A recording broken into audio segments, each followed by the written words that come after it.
Go! Run him, run him. Stay on him, stay on him. That him, boys. Angela, that's a sack on the ball. Good job.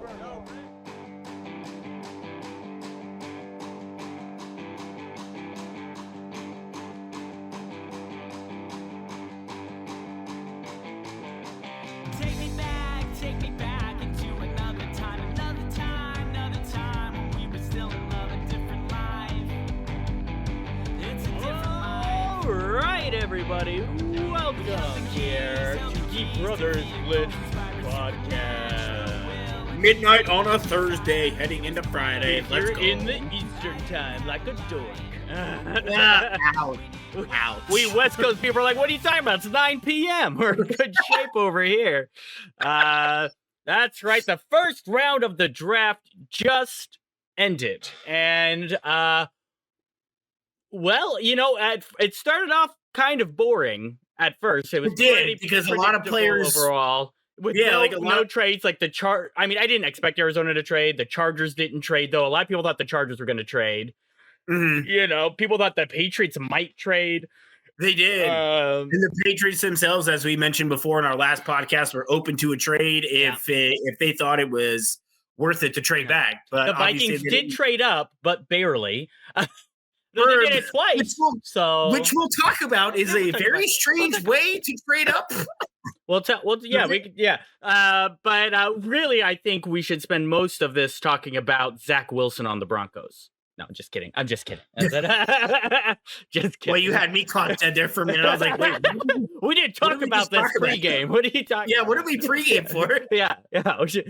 Just throw me a curveball. No, we won't. That's the amount of time we were going to spend on Zach Wilson. We're not going to move on. So we're going to go ahead and give you all some of our thoughts on the first round, some of the shockers that happened, maybe some of the teams that got some, it seems like, I mean, it's a draft, it's all potential, you don't know, but some teams that seem to get some pretty good value on their picks, especially as well. We're just going to kind of run through. So I think to start off, I think we have to talk about probably the biggest shocker has to be Atlanta, right? Yes, I 100% agree. That Raiders fan that I talked to, that we mentioned on last podcast, he was still dead ass set on Michael Penix, and then he gets taken off the board. And I was shocked. Kirk Cousins was shocked. He didn't even know till tonight. Really? He didn't know until they were on the clock. They called him while they were on the clock. Hey, we're gonna draft a quarterback. Wow. That's when that I did not know. So again, I was working during like most of the first half of the first round. So some of these I didn't even know until roughly 3 or 4 minutes even after they happened. You know, we're working in a restaurant, that shit happens. But when that happened, I was like, wait, what? Atlanta picked Michael Penix? But why? Like, I don't understand. Because some people had him dropping all the way to the end of the first round, even the second round even. Why are you choosing? Why are you picking him in the top 10? It doesn't make any sense. Because if the Raiders didn't pick him, because I thought that was when you said that, I was like, oh yeah, Raiders picking Penix actually makes a lot of sense. It did. If they didn't pick him there, my assumption was best case scenario, somebody trades back into the first round to get the 5th-year option on him. You know, that was my okay, that's probably best case, but more likely it seemed like he was going to fall. It just felt like from what everybody was saying and talking about, obviously everybody was shocked about Atlanta anyway. Him going that early, going before JJ McCarthy, there's no way anybody had that. Nobody saw that coming. Nobody had that happening. And we could talk about the Vikings kind of like really didn't have to do. I mean, the Vikings didn't really have to do much to end up getting McCarthy. No, they didn't. Which I have a thought on that as well. Once we get to them, but let's wrap this up. And I'm surprised, I'm surprised by this because one, obviously, you know, you just signed Kirk Cousins a 4-year deal. Now it's 2 years guaranteed, so really you're talking about a 2-year deal. Okay, it's surprising to me that they picked Penix and not McCarthy. If they were going to do that because of the age. You know? I was talking about that with a coworker right before Penix was picked because we were talking about JJ McCarthy being a little bit undersized and like maybe being a little bit overhyped because he won that national championship. So we were talking about like, you know, where could he fall? And I said Atlanta. I was like, Atlanta would be good. Yeah. He's got Cousins for 2 years at minimum. Yeah. He can learn behind him. He can build that muscle. He can learn the scheme of the new coach that came in. Atlanta, even if they did potentially overreach for him at 8, would kind of make sense because, again, they still have at minimum 2 years to develop that dude in that system with the same coach and the same scheme and all of that. And then by the time he steps in, you got Kyle Pitts, who's now entering his prime. You can have other weapons that you. Yeah, you got Ridley. You got You got really plus you got Bijan Robinson, so you don't have to ask McCarthy to do a whole lot. And many things. And one thing I thought was even weirder was Penix's age. Yeah, Penix is way older than a lot of guys. Any quarterback coming into this draft. I think Penix might be like 3 years older than McCarthy. It's something like that. So, and that's the thing. Like his career is already going to be shortened because he's that much older. He's not going to want to wait around probably even more than a year. Hold on a second. Before he wants to start. I started a commercial and my headphones just went crazy. Yeah, they did. I don't know if that made it into the stream. But, you know, good luck. Congratulations, everybody. If it did, you just heard some extra. I don't know. In case NFL. it got cut out. Website. It did a weird thing to me. In case it got cut out, your headphones did that weird thing. Penix is not going to want to wait more than I would say a year at most. Yeah. To start. Yeah, like you may be telling him he has to wait 2 when he's already like 3 to 4 years older than everybody else. I don't know if that's going to work. Yeah. That's the thing. That's why it seems surprising. And it was. It was just super surprising. Hold on. Everybody at the bar that I was talking to was like, Atlanta took Penix. Why? Yeah. So he's going to turn 24 in May. Is Penix, which I mean, we're not talking like he's old. It's just weird because the age with the experience, that's a guy that you think if you're picking, you're kind of hoping he can win the starting job that year just because of the age. Right. But you've basically decided no. Like, no, right. You're not going to, Cousins is starting for 2 years. Yeah. Unless if something happens, injury or his like, you know, he just looks bad coming off of the ACL, which is maybe why they did it. But that's kind of why you would have expected if they did it, they would have gone with like a Spencer Rattler or something in the second round, third round, maybe. I don't know. You know, is that they would have done something like that. Right. Because what if, like, obviously, like you just said, like, oh, this is speculation and you know, based on potential and all that. But what if Cousins comes back and looks like the same old Cousins? Yeah. And then even Atlanta can't justify not giving him that third year after the first 2 guaranteed years. Like, what are you going to do? What, Penix is going to wait around for 4 years until he's 28? Well, yeah, that would be crazy, right? Because, I mean, so here's the thing. And it's like they're basically saying, unless if Penix shows he's not up for it, if they go, oh, never mind, he doesn't have it, which is a pretty risky thing to do for your 8th overall pick. When you could have gotten your pick of any of the defensive players. Any of them. Any single one you wanted.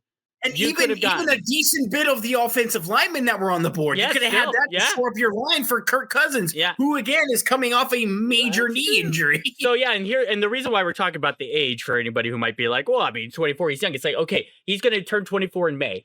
JJ McCarthy turned 21 in January. So that's a 3-year difference. So if Michael Penix sits for 3 years, he's 27. If JJ McCarthy sits for 3 years, he's the same age as Michael Penix is right now. Right. You're like, so it's just that's a pretty crazy difference. It's like 3 years is not a lot of a difference in life, but it's a lot of difference in football.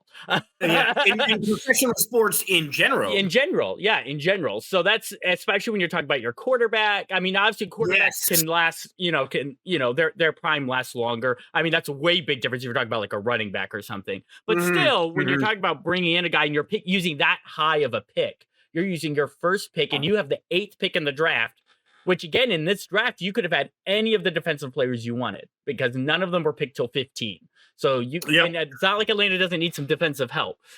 So, and that's what everybody expected. Everybody was expecting him to pick like Dallas Turner or somebody like that. Yeah, I was going to say, we even talked about it. Dallas Turner was all over everybody's draft board for Atlanta, and it made perfect sense. Yeah. I mean, it made so much sense that even in our bar guy draft, we did not go against it. Right. So, even because Drake May didn't go first overall to the Bears. No, did not.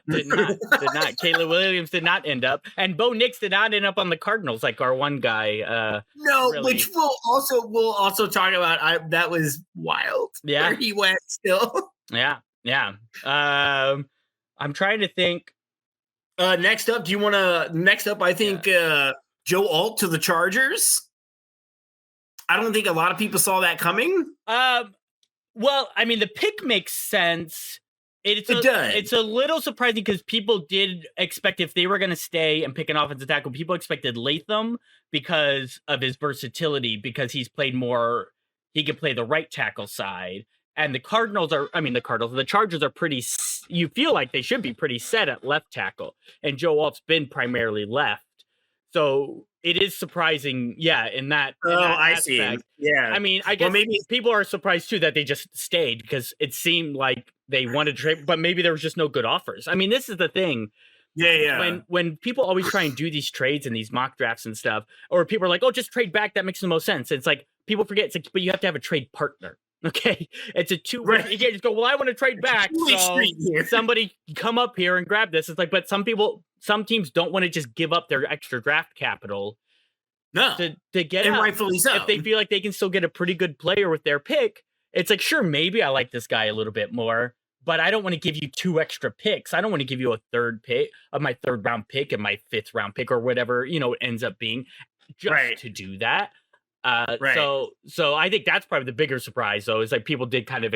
It seemed like most people expected the Chargers to trade out from that, and then it makes sense too. When you put all that together, it makes sense that hey, we can't. If the Chargers are thinking like, hey, we cannot pass out this like potentially generational left tackle, even if we're somewhat set there, we cannot pass this guy out. Because maybe the Chargers too feel like they have enough offensive linemen who can also rotate within their own offensive line already. And that's where they're going. We feel like we got guys who can rotate and we have a generational left tackle. We got to pick this guy. And there's nothing we can do. And for Chargers fans who maybe don't understand the Jim Harbaugh experience as a 49ers person, this is the guy who said that Michael Crabtree had the best hands he's ever seen. Okay, so wide receiver's not really his biggest concern.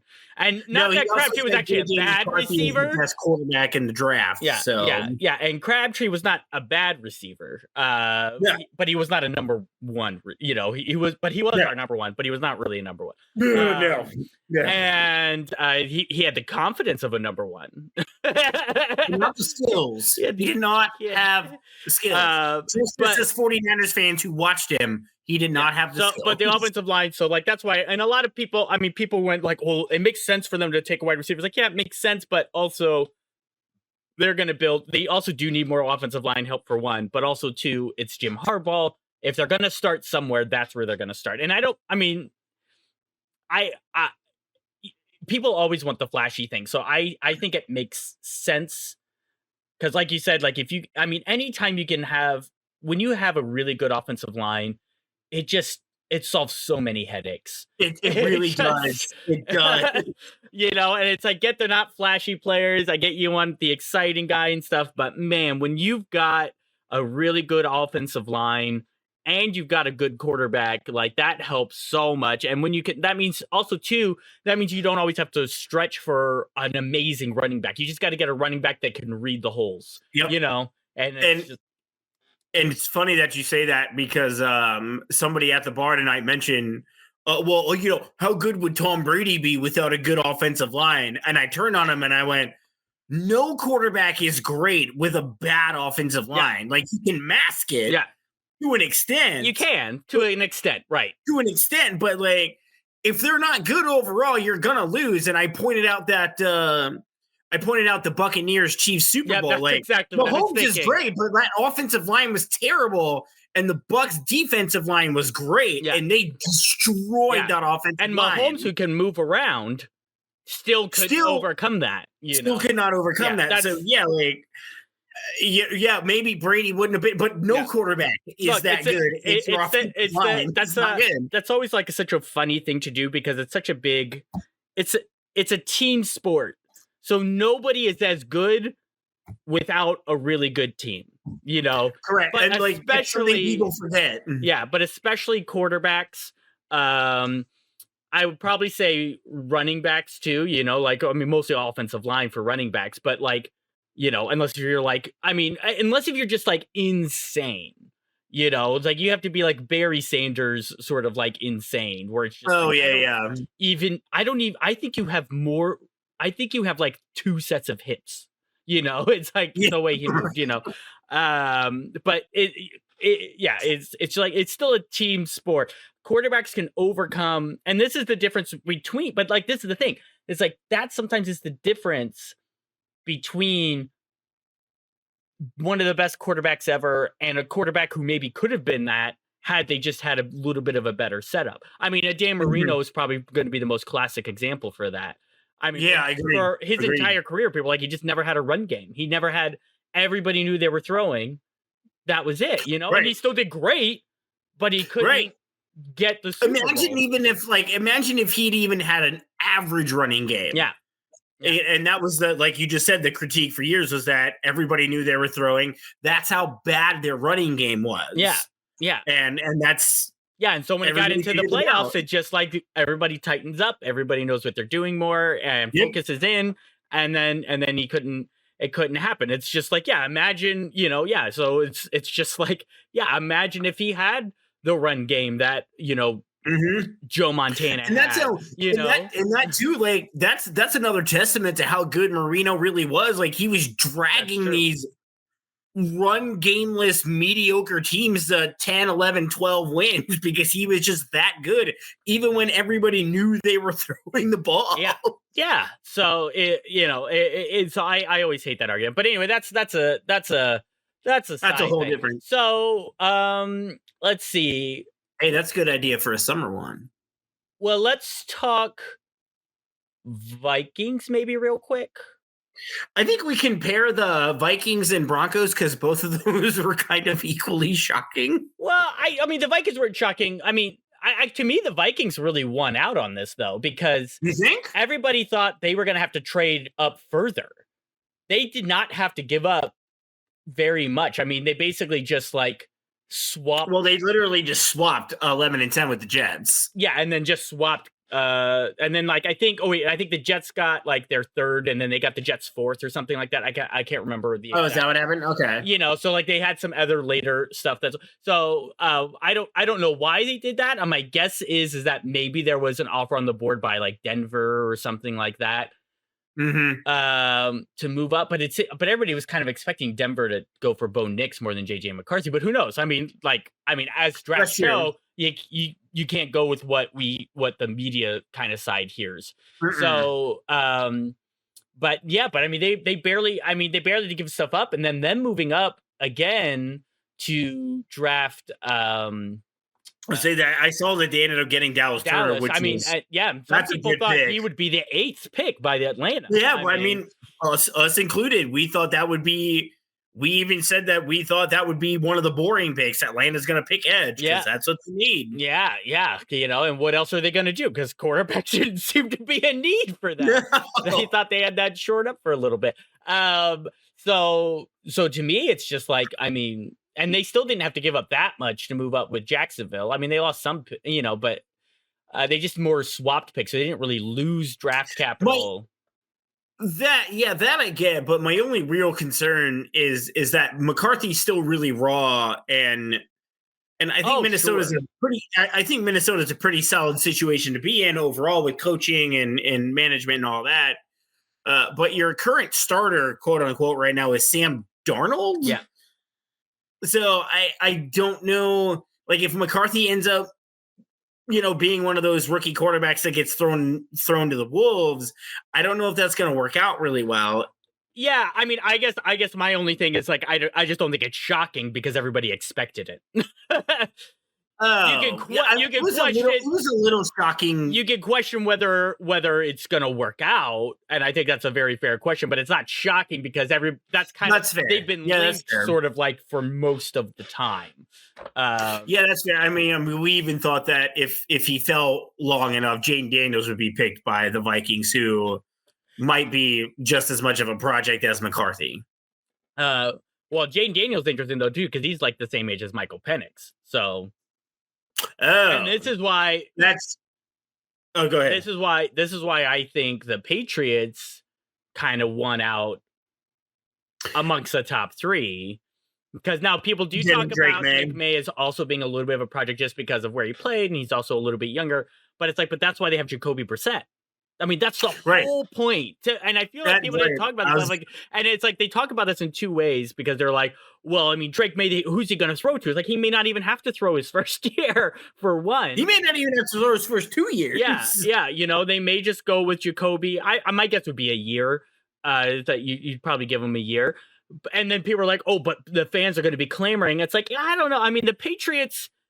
I think with the way that things have gone with the Patriots, I think if you put out the argument to them, like, we really like Drake, we want to give him a year to develop, we're going to go with Jacoby, who it's not like Patriots fans hate Jacoby Brissett, because he was drafted by the team. I mean, obviously he moved around, but so I think with the way Boston fans and stuff are, I don't think it's the same as like Eagles fans or something like that. I think if the coaching staff and the GM are like, hey, here's our plan with Drake, we really love him.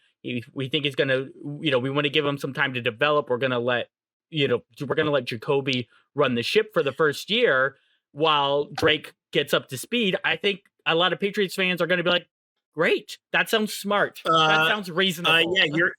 And you're not actually far off with that at all. I work with 2 Patriots fans and both of them were pumped that they got Drake May. And they also basically just echoed everything you just said. Like, we're glad we got him. We don't need him to start right away. Like, the Bills and Dolphins are still really good. Yeah. We're not necessarily going to win, even if Drake May plays really well. We're not necessarily going to beat either of these 2 teams because we still lack weapons. We're glad we got Jacoby back. Jacoby's proven himself as a very capable starter, if not Pro Bowl level, but like competent. So new coaching regime with Gerard Mayo.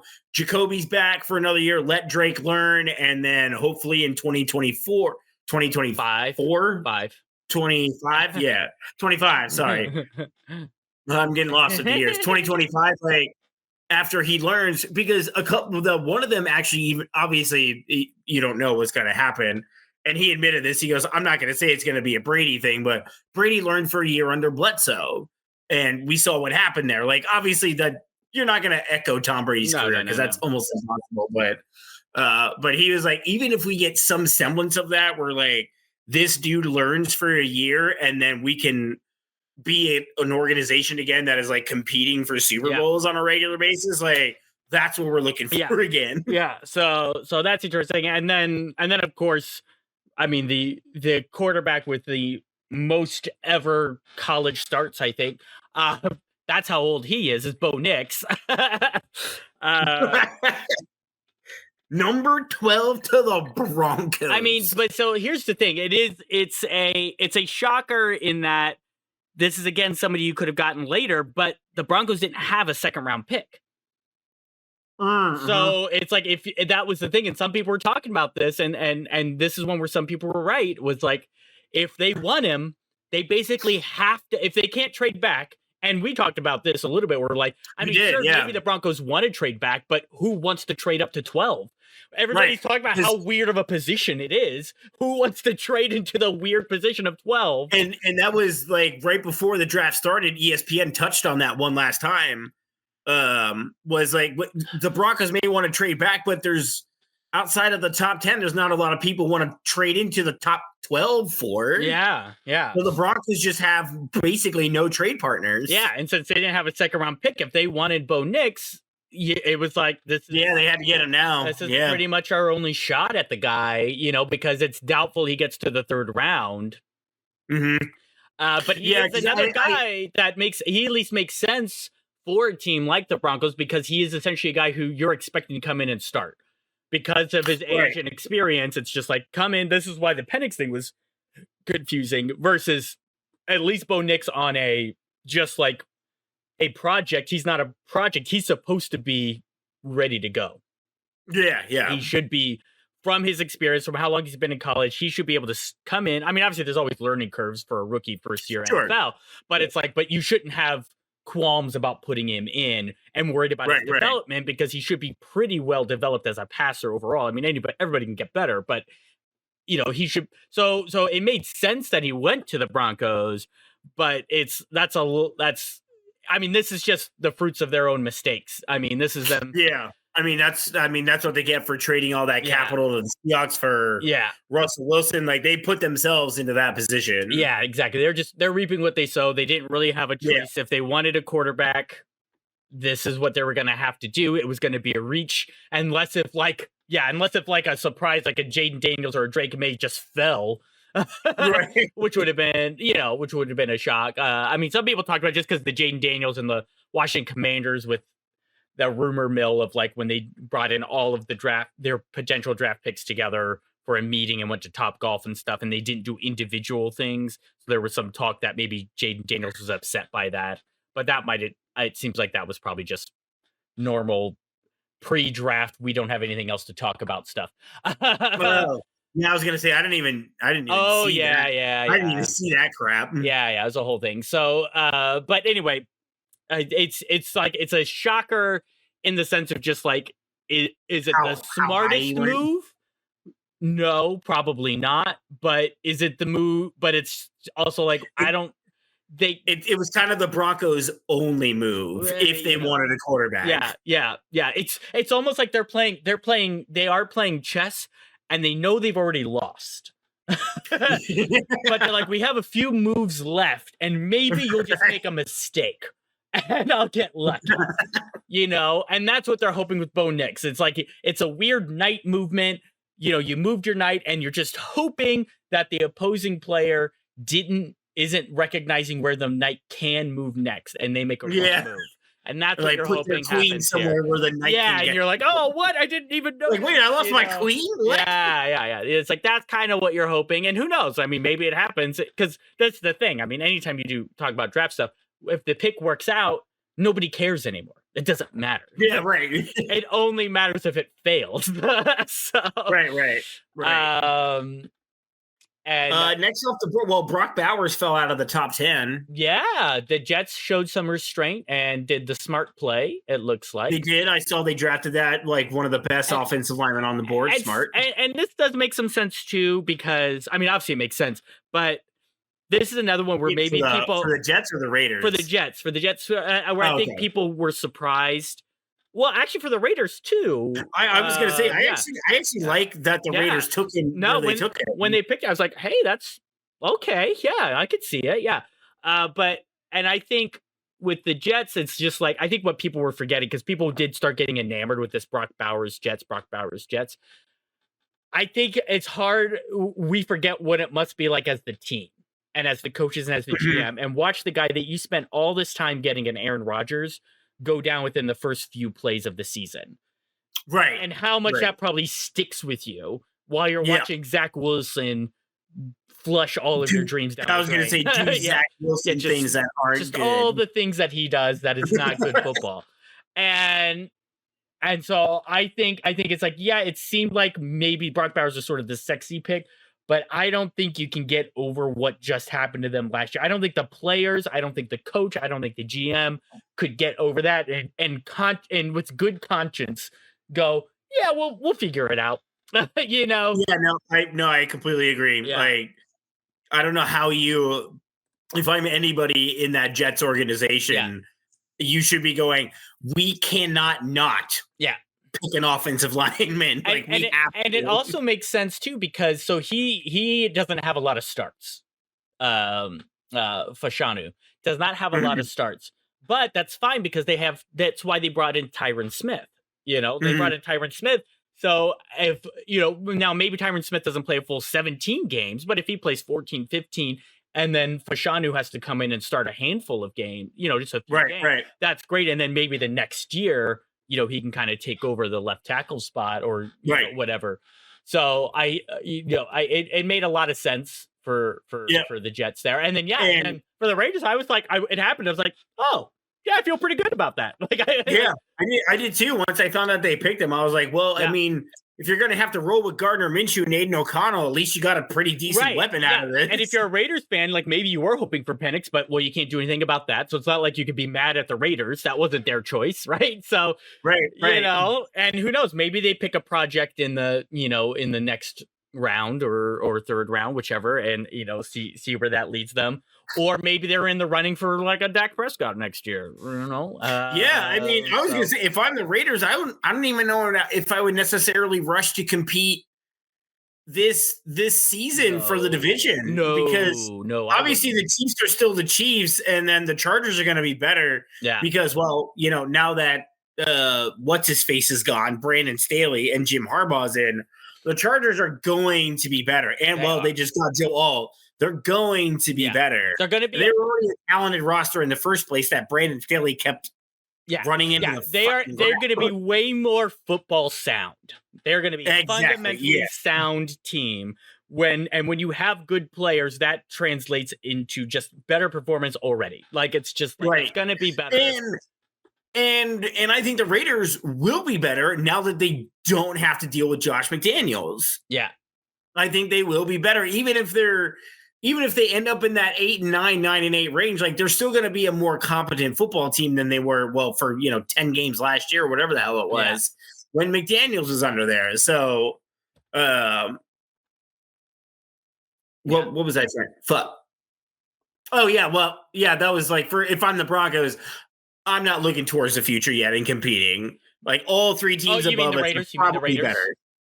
Raiders. Yeah, exactly. I just don't think you can be. I think this year is just, let's get some more things settled. Let's try and be. We want to compete as like competitors. Like, we want the team to show progress is what you're looking for. Right. You're just looking for, and maybe even compete for a playoff spot, like a wild card spot. Who knows? I mean, you never. It depends on. I mean, I'm always dubious about the coach who comes in with the new energy. Not that I don't like Antonio Pierce, but it's always, I've seen this multiple times. This is on the 49ers side. I mean, this is like a Mike, it's like, I worry that it's like a Mike Singletary. No, I was going to say, you remember when Singletary came in? Yeah. But he's a great energy guy. He pumps the guys up. He knows how to, it's just like, it's like that works for a handful of games. That's what that does. But once you have to start getting into the X's and O's, and that doesn't mean that Antonio Pierce can't. It just means that I'm just concerned about it. Right. But in the same sense, that also gives the Raiders that chance to sort of evaluate that side. It's just like, how can you? Because it's like you can sometimes evaluate a coach.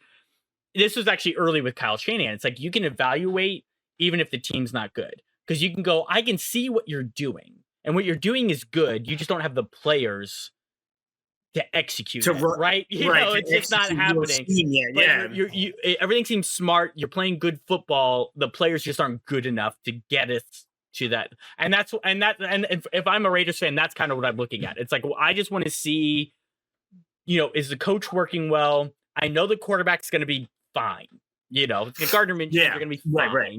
I know he's not my future, but can I see enough other parts going around? Yeah. And Brock Bowers is a nice addition because he's a young. Yeah. Right. That's a nice positive spot, because also you're not going to have Devontae Adams for that long, and maybe they were hoping for Penix.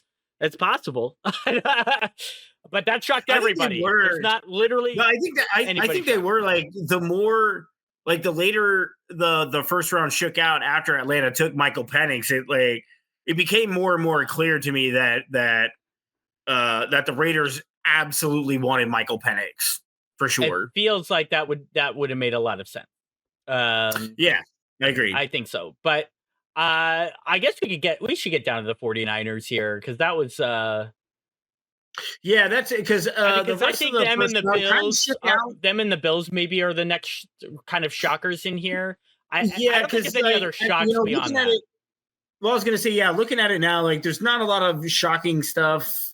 Like the Packers took an offensive lineman, which was good. The only weird one was the Dolphins not picking Quinyon Mitchell, the cornerback, like the top rated cornerback on the market, and he fell to the freaking Eagles. I know. That's what pissed me off. Like, are you serious? They also lost a lot of defensive line help. So and Chop that's fair. Was also kind of a coveted person. I mean, people really do like him. Yeah, he was. So yeah, I mean, I get it. I get what you're saying, but I don't think it's being how much they needed on defense. The conventional wisdom is if you have to build up a bunch of your defense, make sure you get your D line. Yeah, no, that's true. Things first, because that can help bad corner play. If you have bad corner play, but you get to the quarterback faster, then it matters less. So it's they could have, and that would have made a lot of sense. And the Eagles are going to pick a cornerback probably no matter what. That was probably Hey, the Giants won 2 Super Bowls based on elite defensive lines. Yeah, with questionable secondaries. So no, it makes sense. Yeah. It makes sense. I guess just being in the NFC and being a 49ers fan, like, to the freaking Eagles, Mitchell, really? Yeah, it is frustrating, which is what you want as a team. If you're the Eagles fan, you're like, that's exactly what we want. We want people to be like, dang it. Yep. You want the other people to be upset. Now, so we've only had, I don't know, 45 minutes to ruminate on the 49ers side as 49ers fans so far, and I have not had a chance to dig into wow. Well, me and Ricky do not know each other that well. No. Sorry, Ricky. But I've not had a chance to dig into Ricky Pearsall much. I've done a few things. I will tell you that Yahoo Sports thought it was crazy. They gave it out of the gate. They gave it a D on the ranking, so maybe that's where the dick came in for me. But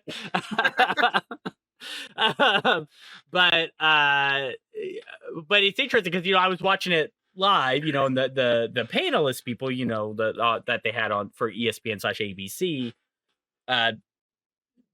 they felt like it made sense. I mean, a lot of people feel like it makes sense, but it's one of those things of like, but did you reach? Yeah, it's like, did you need to get this guy here? Now, I don't know. I mean, now I will say some of the stuff that makes sense, I mean, that they talk about with Pearsall is that he's an amazing route runner, which makes a lot of sense for Kyle Shanahan. Routes are uber important. And also great over the middle of the field. So they're talking about him as, possibly slot guy, but also he can move around. He doesn't have to be, he's versatile. So I'm like, all these things, you're like, okay, all of these things make sense for a 49ers player. It's like you can do multiple things, but you're also great at route running. Well, actually, you don't always have to be, because, I mean, Debo's not actually a great route runner. I was going to say, Debo's not a great route runner. But he's just an amazing athlete, But he also has run after the catch ability. So there's a lot that makes sense, but when there's other things that people expected, right? You expected, if they went offense, you were expecting offensive line somewhere, right? Center or something on the right.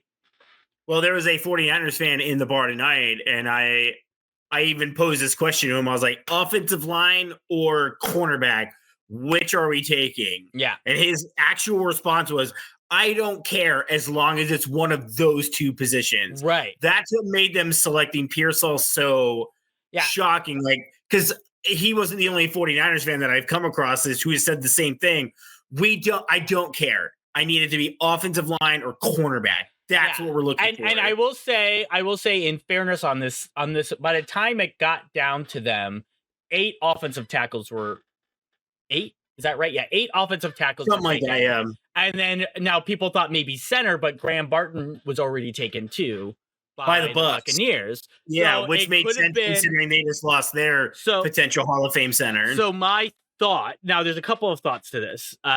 One of my thoughts is that maybe they would have if it just worked out for them. They would have taken one of these guys. Now maybe they're thinking, okay, well, if all of those guys are gone, so many people have addressed their offensive line issues. So now we can probably just get one in the second round that we could have gotten in the first round too, but we could probably get them in the second. Maybe they were worried with sort of some of the wide receivers that were kind of starting to go. Xavier Worthy obviously went. Obviously they picked up Pearsall and then Xavier Leggett. Yeah. And then obviously the Bills are probably going to pick one. And then who knows after that where wide receivers start going. Maybe they thought Pearsall wouldn't get back around to them. So that's actually pretty valid because I'm looking at now that ESPN has a post-draft analysis out. Oh, really? They said it was a reach, but not that much. Like they had Pearsall going at 35th, which is way before the Niners would pick. Yeah. So they're like, it's a reach, but not. It's a slight reach. Yeah, and it's a scary. So this is a bit of a scary thought too for 49ers fans, just because does this mean that Brandon Ayuk is possibly gone? Now, what I hope if he is gone, and I know people think this is people think it's crazy to get like a first round pick for Ayuk. Some people do. I don't think it's that crazy. I don't think so. It's like, so obviously that means we wouldn't get a first round pick this draft, but if you can trade him and get a first round pick in next year's draft, and maybe you get a decent pick in this year's draft, I don't know, with a trade, if there's a trade that happens within the next couple days or next day or so. Right. Now that they got Ricky Pearsall, because that could be the thing. Now that they got Ricky Pearsall, maybe they're like, okay, we have a couple of trade offers for Ayuk. Now, do we maybe want to do it now that we got Ricky Pearsall? Yeah, maybe they get a better deal now. That maybe they were never going to get a first rounder in this draft, right? Maybe that was never going to happen.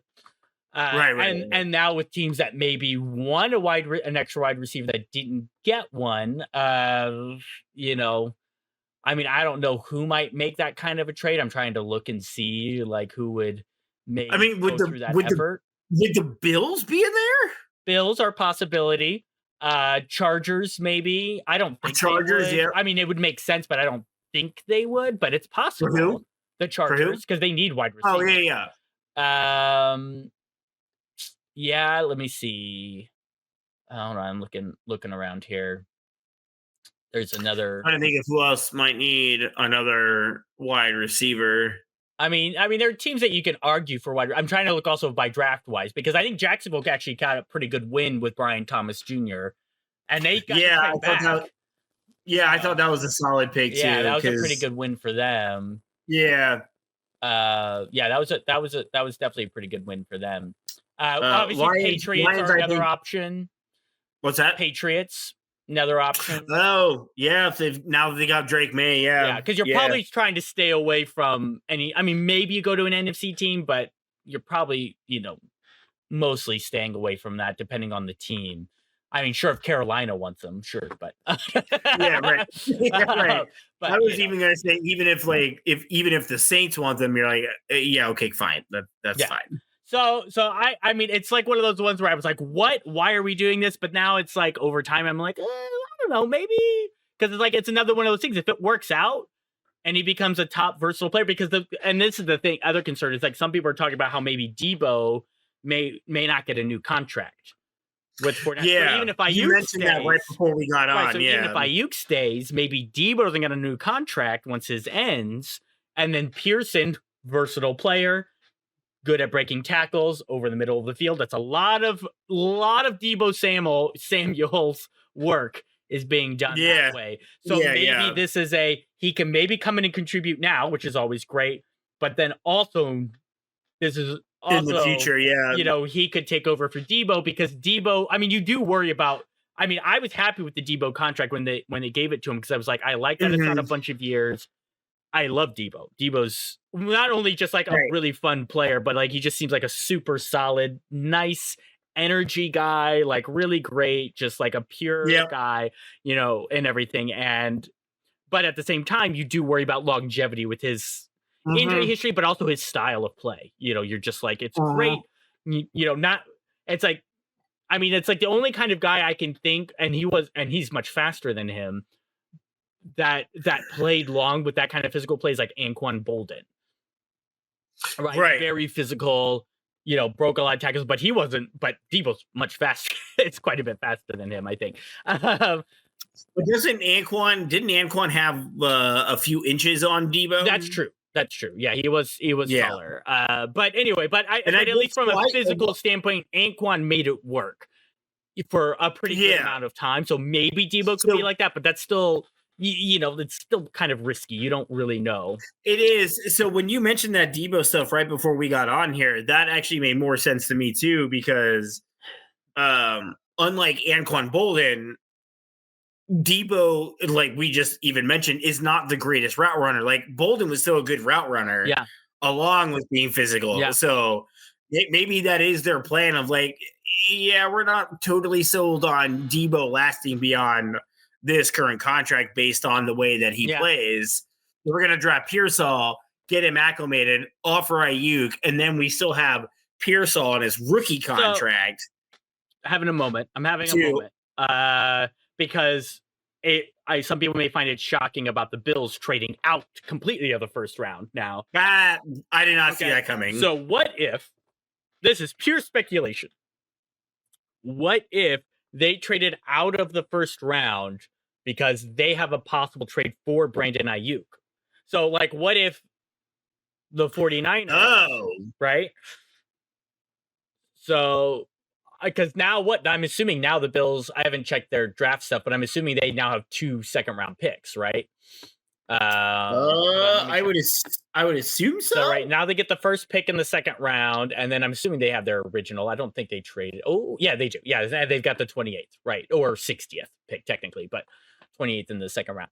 So who knows? That's interesting. And so maybe they did that so they can have the evening and tomorrow to work out a deal for compensation. Like maybe the 49ers and the Bills have talked a little bit about it, And the 49ers end up picking first tomorrow. And so maybe, yeah. I mean, and then maybe that's why they didn't worry as much about maybe that would make sense, because a lot of those higher end cornerbacks that are still on the board, they get first crack at all of them. And if they didn't know what Carolina was going to do, it could have been the 49ers might have been like, they might pick Pearson, right? Because, like you said, people predict him like 35. So, I mean, like, it's going up. Yeah, 35 to 32 is not that. So maybe they're like, let's pick him now. Maybe we trade Ayuk and we get the first pick of the second round. And now we still get basically whomever we wanted with the 31st pick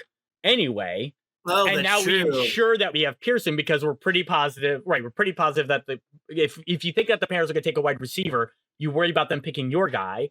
So you pick your guy. And then if you can trade with the Bills, this is just pure speculation. But it's just like, you're like, oh, wait, like if this is a signal of a trade, and we know the Bills probably want a wide receiver of some kind, and if they want somebody who can be an impactful guy right now, of course they have to pay Ayuk.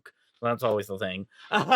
That's the thing. I mean, that'll be easier now that they got rid of Stephon Diggs. Well, though they're paying money to get rid of him, but true, but they don't have to pay him his full contract now. And they can adjust an Ayuk contract to have less early on, which is true. Right, and they get a much more solid guy, probably less of a locker room issue than a Stephon Diggs, right? So maybe they're willing to take on that. Who knows? It's again, that's pure speculation, but I'm like, if it feels weird that they did the wide receiver, maybe it's not that weird if they had a possible trade in mind with Buffalo, depending on how things worked out, of course, because who knows, because maybe Buffalo was like, we don't know if we want to do this kind of a trade yet, but maybe this is all in mind of like, Buffalo's like, oh, actually, we can trade back. Oh, look, we can trade back again.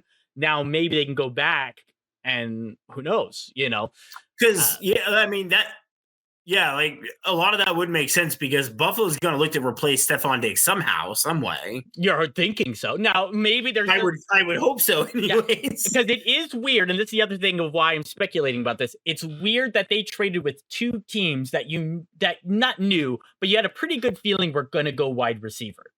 Mm-hmm. So that's pretty weird. And also trade with the Chiefs and the Panthers. Yeah. Right. So it's like you trade with the Chiefs. If they were trading up, you're figuring like, okay, well, maybe there is a wide receiver that they want. Which maybe is its own weird thing because it's like some people thought Xavier Worthy was going to drop anyway. There now, my speculation. But maybe the Chiefs thought the same thing. Like, we don't know if Xavier Worthy's going to drop from 28 to 32, so we want to get him while we can. Yeah, I mean, my speculation is that maybe the Cowboys were looking at it. And because I could see them getting enamored with the speed and the idea of CD Lamb really needing a decent partner. And CD Lamb's great. I mean, not that he can't go long, but I mean, he's pretty great in short and intermediate. So if you can have a guy who can stretch it too, that could just help out. Right. So that's my guess. I mean, obviously I don't know, but that's my guess is like, we're worried that the Cowboys might want him. Let's trade up with the Bills. Let's get him. But then that's weird because now Buffalo's taking another guy off the field because it's not like a guy who can stretch the field and run. Josh Allen has a huge arm, so Xavier Worthy would have also made sense for Buffalo. Yeah. Yeah. What did that dude run? Like a 4.2 40 or something like that? Yeah. 4.21. Yeah, he set the record. The 4.21. Yeah. Jesus. And then you trade again with Carolina, who needs wide receiver help. So it's weird. Now, of course, they still Adonai Mitchell is still out there, so maybe that's just what they're doing. They're like, maybe they were confident that none of these teams wanted him. I mean, it seemed kind of risky though, because you really don't know. As we could see in what happened in the draft, you really don't know. Right. What team we can make all the mock drafts. We can talk to scouts and all that crap all we want, but we truly don't know. I mean, Atlanta took Michael Penix at number 8 for fuck's sake. So yeah, exactly. And I think when you see like that, if I'm a GM, I'm like, holy crap, what's gonna happen now? I thought this team liked this person or this team liked it. Okay, but now do they? Do I know anything? It's like now you just like you start questioning yourself. You're like, am I human? Yep. What does that mean? Am I in the Matrix? Is any of this real? Like, you just don't know anymore. That's what I thought when Atlanta took Michael Penix at 8. I was like, do any of us know what's actually going on? I had an existential crisis. That's what happened. And it's not even my team. I'm not even a fan. No, and so you know what I thought about too when I learned of the Penix stuff? When we joked on our last podcast, when Atlanta picked them, I was like, are the 49ers going to weirdly trade in the top 10 to take J.J. McCarthy? Yeah. Are they going to be that stupid? Right. From the one guy who thought that might happen. Yeah. Who's like convinced that would happen. I was like, wait, are we going to do that? Yeah, right. Because I have no idea what's going on. If this has happened, right, yeah. If this has happened, anything could happen. And the thing is, if Atlanta did not sign Kirk Cousins, the Penix pick makes perfect sense to me. Right? Because you're just like, you want a guy who can come in, start right now. You've got great receivers. You've got a great tight end. People that Penix loves throwing it up. Like, I mean, he will give these guys chances. Like, you got a good RB and Bijan. Yeah. So I don't think he's a bad choice for Atlanta for a quarterback. But one, maybe you didn't have to do that. I mean, now I think it was real talk with Raiders picking Penix though. So maybe you did. Maybe it was the same thing with Bo Nix with the Broncos. It's like, we really like this guy. We know it may be a bit of a reach, but this guy's not going to be available after the first round. He's not going to be available by the third round. There was it was doubtful he was going to, because the Broncos didn't have a second round. So for the Broncos, it's like, even if he gets to the second round, he's probably not going to last for the second round. For Michael Penix or Bo Nix? For the Broncos. I was saying Michael Penix with the Falcons. Well, yeah, of course. Yeah. Was that like, he's not going to last into the second round. We may think it's a reach, but like, we really like this guy for what he can do. We know, again, like with Bo Nix with the Broncos, we know he's not going to be around in the second round, so we got to get him now. Maybe that's what the Falcons are thinking. Yeah, so it's, and so here's the thing, because it's like, people are going to talk about it, people are going to probably shit on it and do all this stuff, and I totally get it. But the other thing that people will tell you is, especially for quarterback, if you really, really like the guy, just get the guy. Yeah. It's just like, is it a reach? Sure. Does it always make sense? Maybe not. But if you really think he can be it, guess what? If Kirk Cousins does look terrible off the ACL, hold on, I jumped for a second. So if Kirk Cousins does look terrible off the ACL, which is a possibility, we don't know, right? Especially at his age, it's very possible. And even if he looks really good, you're really only committed for 2 years. I don't know. I don't know his contract. I don't know if he has a no trade clause. I wouldn't doubt if he had a no trade clause, but I don't know. I wouldn't doubt it, but if all of his money is guaranteed within the first 2 years, you don't you won't regret benching him or even trading him in year 3 if you feel like you got Penix on a rookie contract. Right. Kirk Cousins contract. That did not go the way I wanted it to. Sorry. There's a typo, and then I hit enter. Yeah, I know it's 4 years, 180 million. Yeah, we know that. Yeah, thanks, Google. Yeah. They're like, what's important here? Somebody's already written an article like, you're probably surprised by this, so let's look at Kirk Cousins' contract. How about the Penix pick? There's already an article on it. Let's see. I mean, that makes sense because again, it was still shocking. Yeah. $100 million guaranteed. It does have a no trade clause, so that's tough. Because that was but it doesn't mean you can't bench him. No. But I'm just saying, like, that can make a lot of sense. Like 2 years, maybe he does pretty well, but then we feel like Penix is really good. We can trade him, and maybe he'll want to be. But that's the other thing. It is a no trade clause.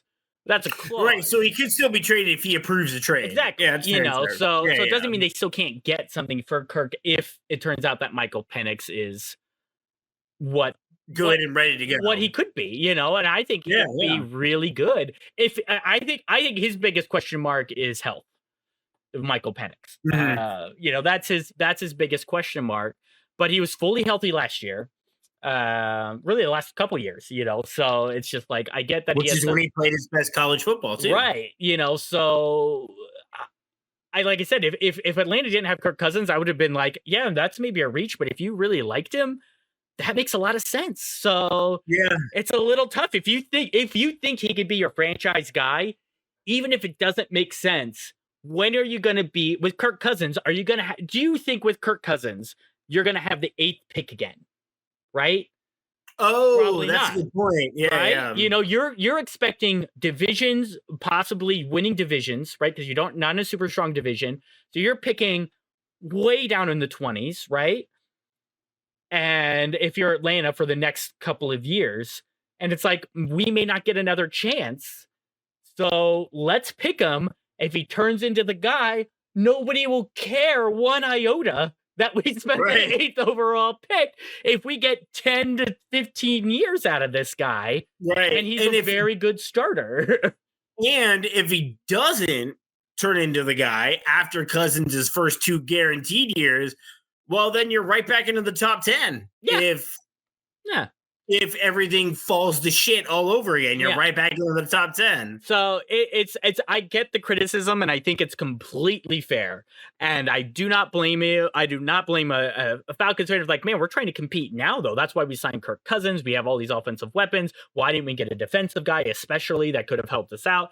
It's like, I totally get it. But it is the thing of like, but if you think he could be that guy, if you think that he can be your franchise player, because Kirk Cousins is probably not playing more than the 4 years, right? He's going to be like 40 when that contract ends, right? So there's a decent chance he doesn't get through, there's a decent chance he plays 2 more and that's it, right? Maybe he doesn't want to, but there's a decent chance he only plays the 1 year. Right. If he looks terrible off the ACL, that's very possible, Right. So all of those things are possible. So you're like, Michael Penix is not bad insurance.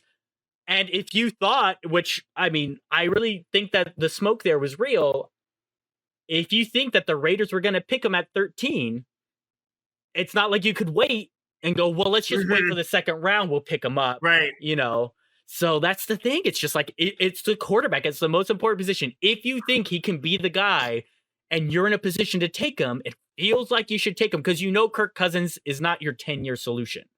Right. But anyway, all right, folks, we should probably get off. This has already gone probably a little bit longer than we needed to go. We got a little carried away there at the end. So, we'll see what happens coming in. So maybe next week we'll try and do a reaction for just an overall thing. Yeah, maybe we'll wait till all the after the I think what we can do is wait till all the official draft grades come out between. Yeah, sure. I'm cool with just comparing ESPN and the Ringer because I think those are the 2 places both of us look to the most. At least I do.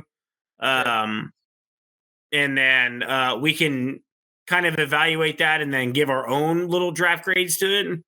Yeah, And yeah, then you know, just we about kind that, of, you know, yeah, we'll kind of break down what we, you know, the draft in general, the totality once everything's said and done. Because sometimes you feel better or worse. You know, like first day you may feel great, and then later on you're like, ooh, maybe not, or maybe you feel bad, and then later on you're like, actually, this kind of worked out. I think you know, now it makes sense now that I see where all the chips fell. 49ers might end up that way. I feel weird after day one.